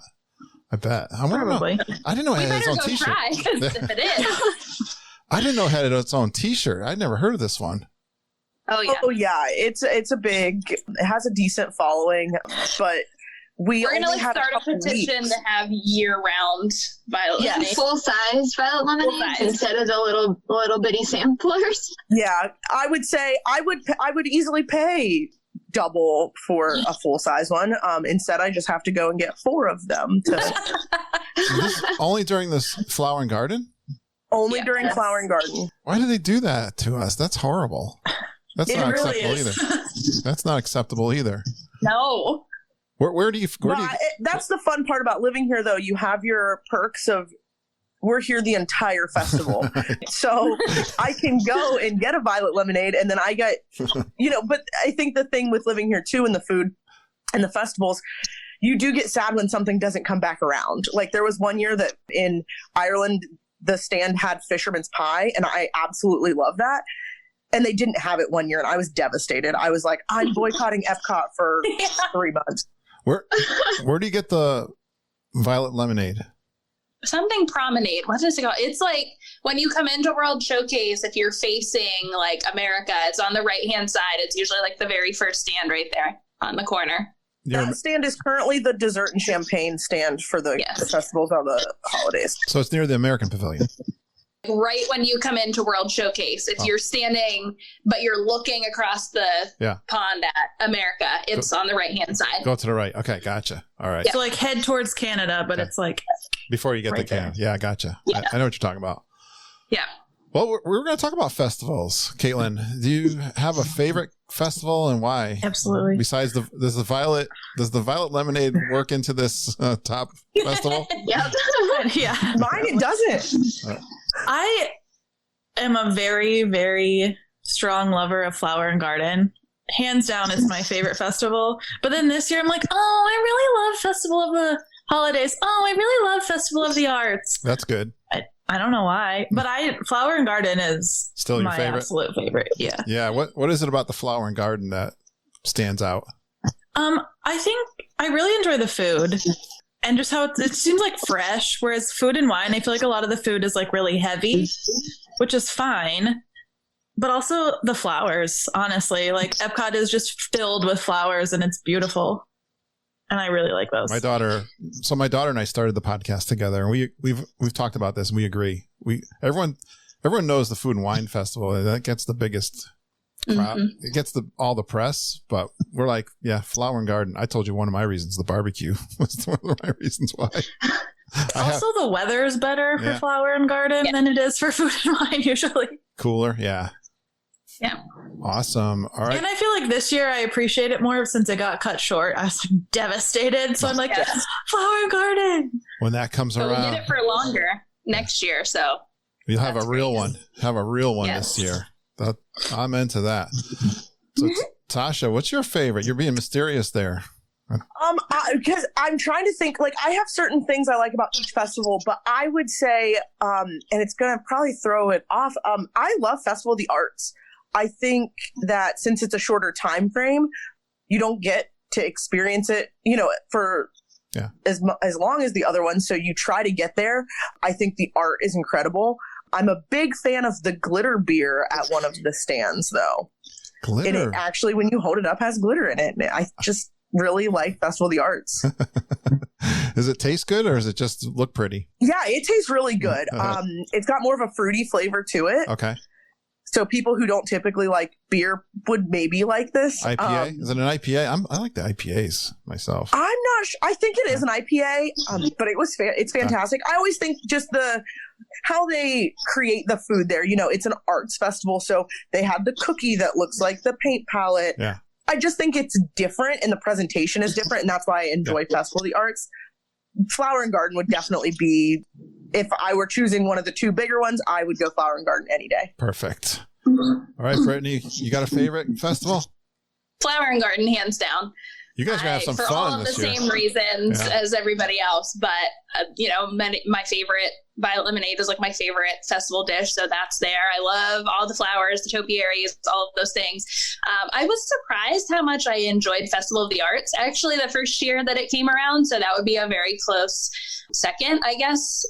But it's just like, I'm not an art person, I'm not into all of that, but I don't know what it is. I guess it's just like, oh, it's Disney, and we met Paige O'Hara, who's the voice of Belle, which I think is probably really what like made me love it, because that was so exciting, because that's my favorite Disney movie, favorite princess, all of that. So we met her and purchased her art, and she autographed it and whatnot. So that was really cool. And I don't know, it's just like there's cool little things to do, like painting on the murals and things that are just fun, different, again, like obscure Disney things that most people aren't going to Disney to do happen during that festival, I feel like. So I don't know, it's just fun, it's different. But I'm like not a food and wine person. And before I moved here, I was like, oh my gosh, I can't wait to do food and wine, because I never vacationed here during that time. And then it came and I was like, this is not great. There's so many people here. It's hot. The food, like, I don't love the food that much, because again, I am a picky eater. Flower and Garden is where it's at.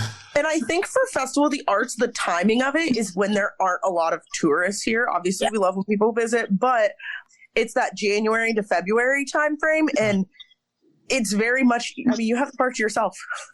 Yeah. My first thought about it was, where have you been all my life? Why have you like, it's an artistic place, and it's a place we've gone that time of year has been a time that we've gone a lot. And so I've been to like 3 of those. I mean, I've been to like the first 3 or whatever they're up to now. But yeah, I got to tell you my Paige O'Hara story then, because you just plugged in. Oh yes. So you might like, this is just for Brittany and me, so I know, but we were there. I talked about my good friend Glenn Kessler, who's an art teacher, an amazing artist.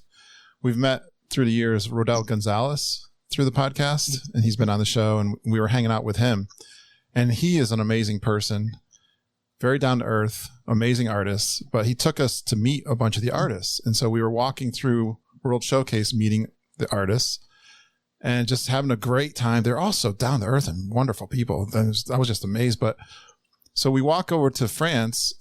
Paige O'Hara was like, "Oh, Rodel, how are you?" And apparently Rodel had really been influential in her art, because she had some, she wasn't confident in her art, we'll put it that way. And he's just said, just draw Belle, just paint Belle. Like, people want you to do Belle. And it gave her a lot of encouragement. So anyways, they're saying they're niceties. Hello. And I'm quite honestly, I didn't even know who she was. I mean, we just kind of were, it was just another one of the artists. And I don't think I even knew to afterwards.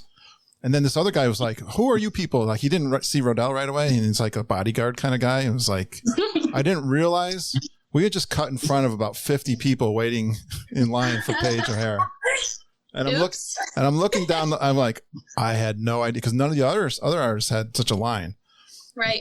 But that's my little Paige O'Hara story. She was beautiful. She's amazing. She's so like, she's down to earth as well. And she's just so friendly and like really made, like, I really felt like she cared to be meeting me, like this person who means nothing to her, you know? 100%.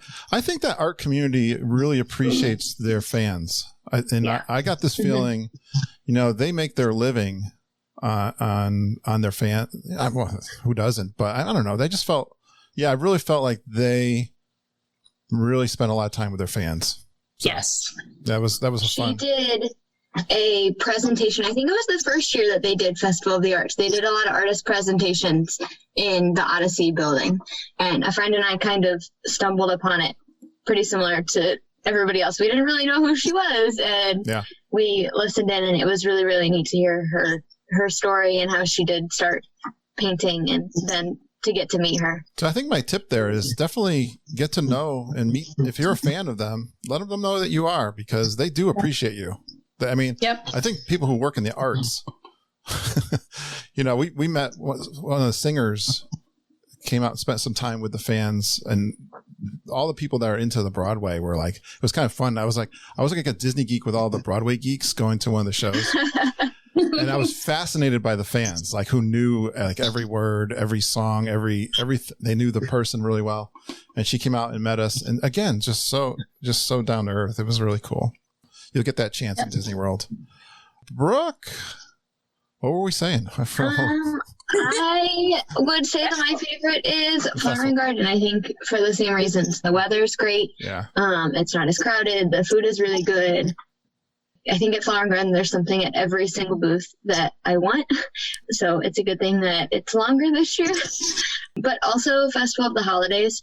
Caitlyn and I were just there a couple weeks ago, and we both said that we forgot how many good food options there were. Nice. And that one's a lot shorter, especially with our blackout dates. And the Santas around the world are really cool. They didn't have those this year, but normally that's a fun little thing to do. Absolutely. Well, I'm going to finish up with, I'm going to do one more for you guys. I know they don't have a lot. I love the extras. Our audience are geeks. They love extras. And can I get your favorite extra? I don't know if there might be something that's not there, and that's okay, because we're hopeful that things will come back. So Caitlyn, do you have a favorite extra at Disney World? I don't know. I mean, right now, I really, not to steal what Brittany's going to say, but like, I really do want the Festival of the Lion King show to come back. I like the parades. I like the fireworks, but like, I want Festival of the Lion King to come back. I want Hoop-Dee-Doo to come back. Those are the two things that I was like actually really sad about. Yeah. Like, I'm sad about the fireworks. I'm sad about the parades, but I am really sad about those two shows. And I wouldn't think of them as extras so much. You kind of think of them as, but they are, aren't they? The shows are extra special because of the talent that they bring. Mm-hmm. Yeah. Mm-hmm. Nice. And again, like we've said, being able to go, like, I realized to the cast members, I'm just another audience member, but like, I go so much that like, I feel like I know them, and I feel like I'm like, oh, my friends, like, they don't know who I am. They don't care. But I like feel connected to different cast members and different people, and the ones that like make the shows what they are. And so I think that's why it was so hard. You guys are at a level. You guys are a level geek I don't think I've even experienced on this podcast before. We're just getting started. You were just getting. We've only scratched the surface. Oh yes. Nice, Tasha. What's your favorite extra at Disney? I don't know that I have a specific extra. It's a lot of the memories made with friends that make it special. So like, we obviously take a ton of trips together. Like you said, obviously we're eating around the world, those things, and being able to do that. I would say, honestly, I am there for the pictures. Even from when we were talking about food, love anything that has to do with characters and photo pass. I love posing. You'll find a million pictures of me in front of people. I would even say like ride photos. One of my favorite memories, even with Caitlyn, I hate Tower of Terror. I will ride it with anybody, but I absolutely will scream my head off, and I feel bad for anybody that rides it with me. It's hilarious. Most of the time you hear other people laughing at me. But there was one night we were trying so hard to ride it by ourselves. We wanted that epic picture of just the two of us on it. We rode that thing 5 times in a row. But we finally got our perfect picture. It's just the two of us on there, and a cast member was nice enough when we asked like to let us on by ourselves. We closed it down. So I would say those little pieces of magic are my favorite extras. Being able to stay and close a park down, or get my epic picture by myself in front of a specific monument, or, down Main Street, or a Tower of Terror picture. Nice. I was thinking of the Festival of the Arts too. You get those pictures, sticking your head in the picture. I'm definitely a picture person. So my Disney life is all pictures. So I love every bit of photo pass and the magic that adds. Perfect. Those, don't forget the pictures, especially photo pass. All right, Brittany, Kind of piggybacking off of what Caitlyn said, I mean, I have made it very well known that Festival of the Lion King is my jam, but it's like, I have a friend who lives out of state who was a pass holder for an amount of time and will come and visit, and we go together. And whenever the parks reopened after the shutdown, she said something to the effect of like, oh, I wouldn't really want to come there right now because like, there's no characters, there's no fireworks, there's no shows, there's no this, there's no that. And I was like, no, it's amazing. Like you walk right onto everything and there's nobody and whatever.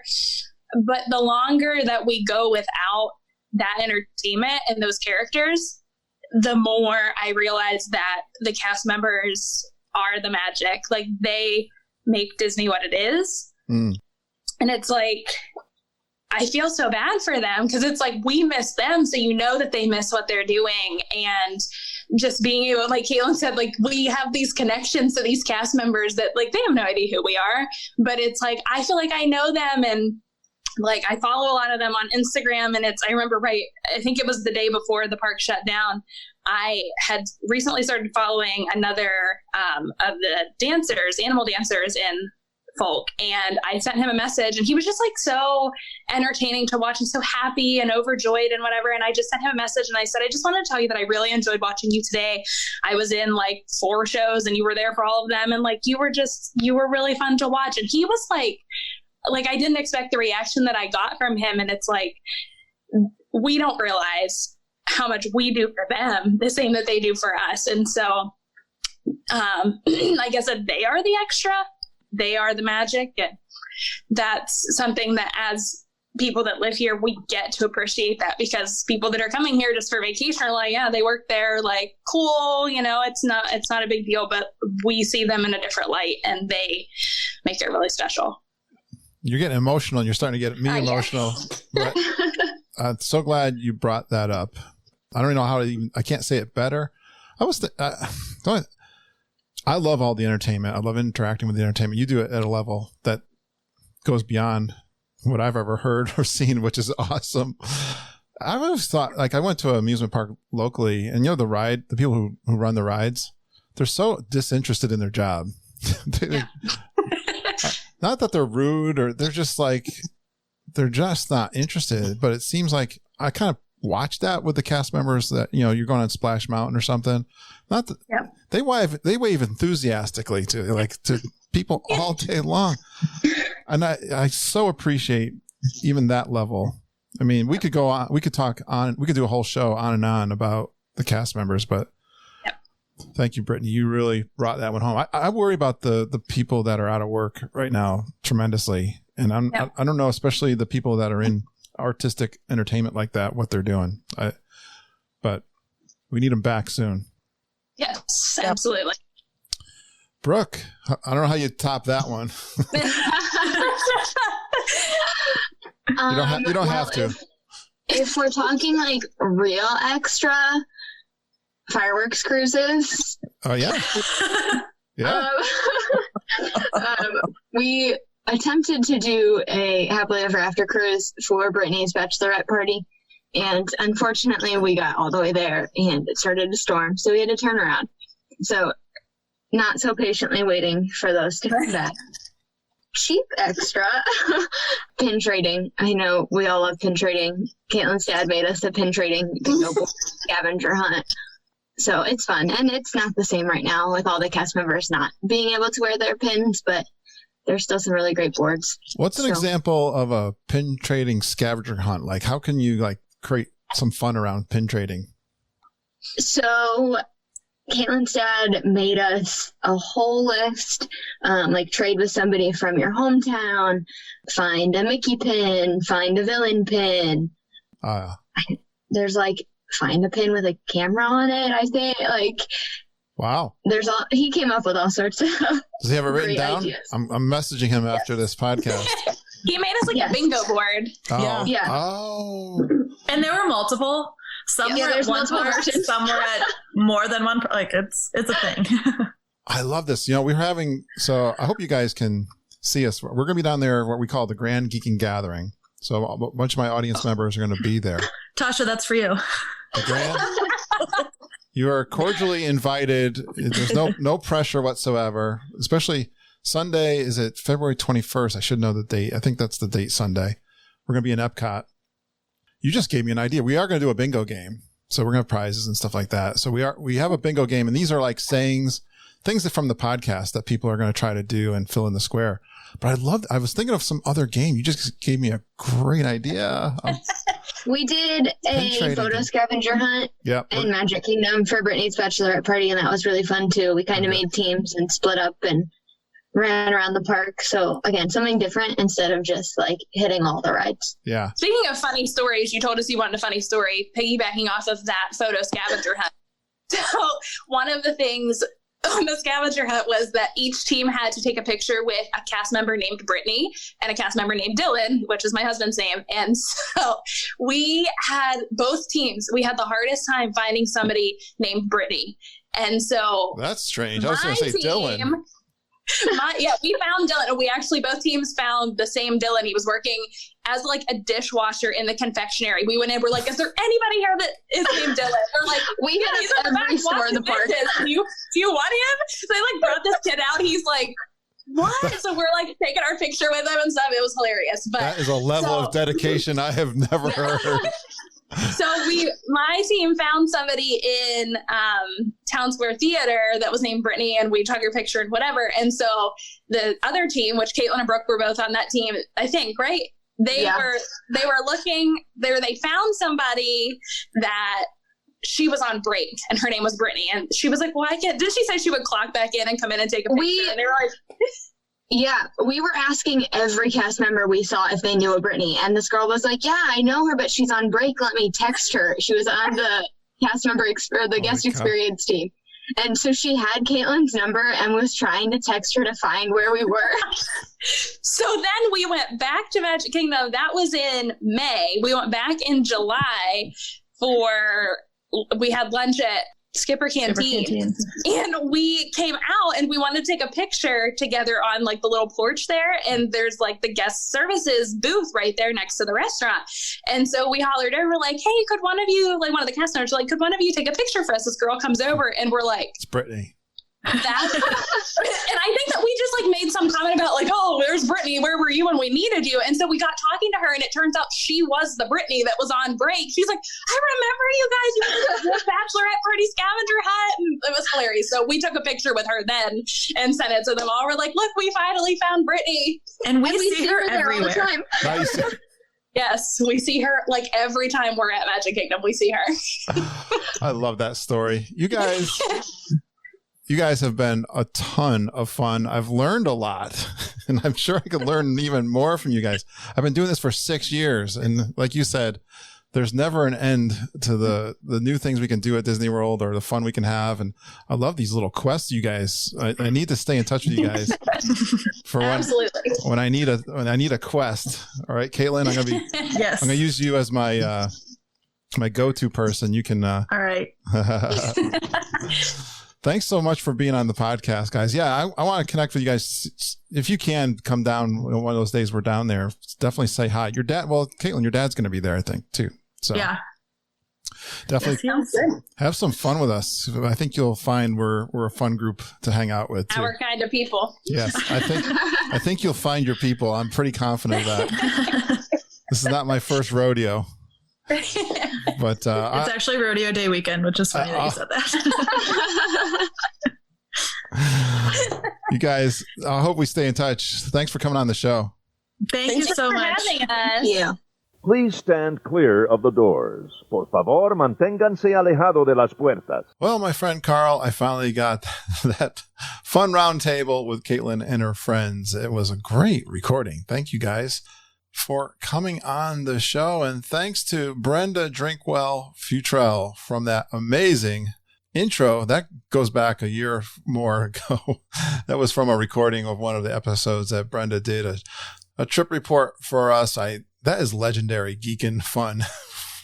The elephant poop story. Lindsay and I have often talked about the zebra domes. That's what made that such a fun story, and I found that in the archives looking back in April last year when I played that introduction. Well, I'd love to have some more geekin' intros from you guys. You can create an intro for us. It's fun. I can suggest you to tell us your name, where you're from, and a fun Disney World fact about yourself, and you go geeking on Walt Disney World with Curtis, Lindsay, and the whole geeking family. Maybe you got some hidden magic you'd like to share with all the listeners. That'd be great. Just email them to me at kurt.stone@geekinonwdw.com. There's a couple of ways you can voluntarily support us. One is through patreon.com. Look for Geekin' on WDW, and you can support us with a monthly contribution to the show. There's 61 geeks that contribute right now to the show. Usually I put out a live audio recording from our G3 trip that was back in February, and I've got some more recordings to get out to you. I'm sorry, guys, I missed it this week, but there's some out there still right now. If you become a Patreon supporter, you'll get bonus recordings. And I promise I will get one out to you this week and follow up with more of those live recordings from the Grand Geeking Gathering. Again, if you'd like to be a Patreon supporter of the podcast, go to patreon.com, Geekin' on WDW. And even though Mom's sick, she's still booking trips for you guys. You can email Mama and Auntie Judy at travelingtiaras@gmail.com. They'd love to support your trips by being your travel agents, because we're committed to helping you enjoy your Disney World vacation. You can reach out to me too if you'd like to do a trip report, book a trip, or review your plans for a trip. kurt.stone@geekinonwdw.com. Thanks for going geeking on Walt Disney World with us. We really appreciate you listening and geeking with us every single day. We love you, geeks. Have a magical day, and I hope all your dreams come true.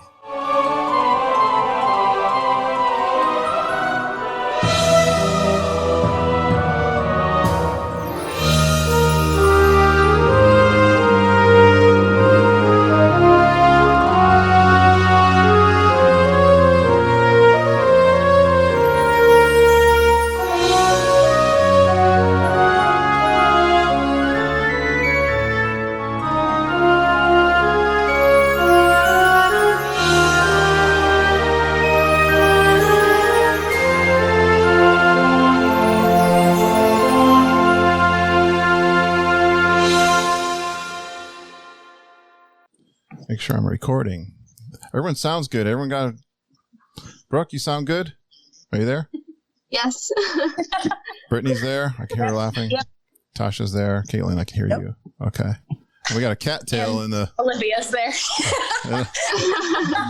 That's very typical of this podcast.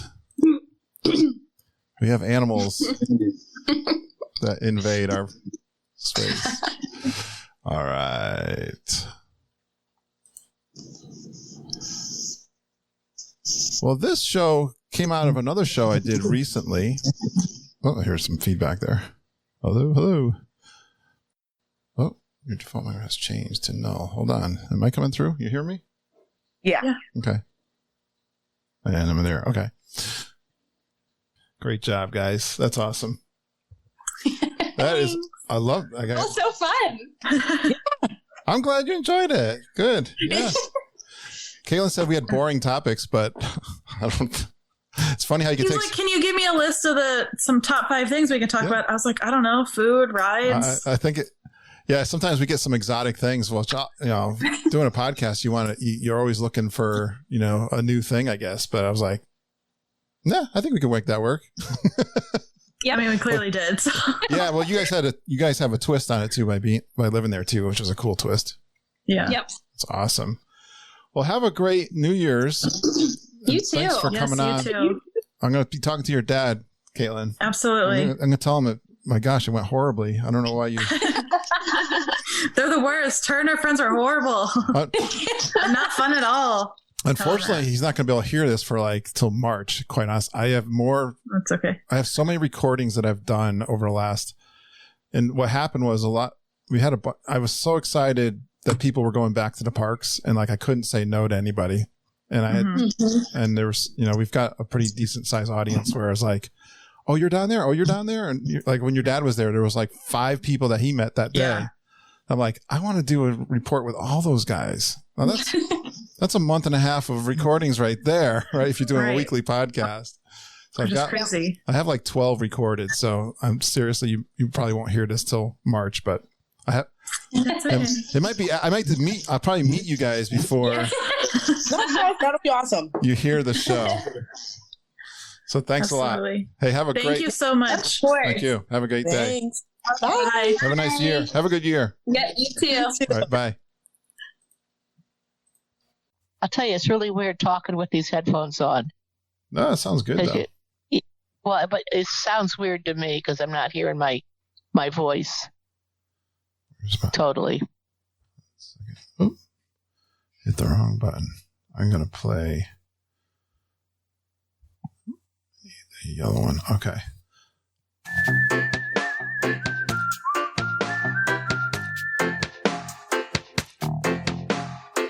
See how good I was? I didn't talk.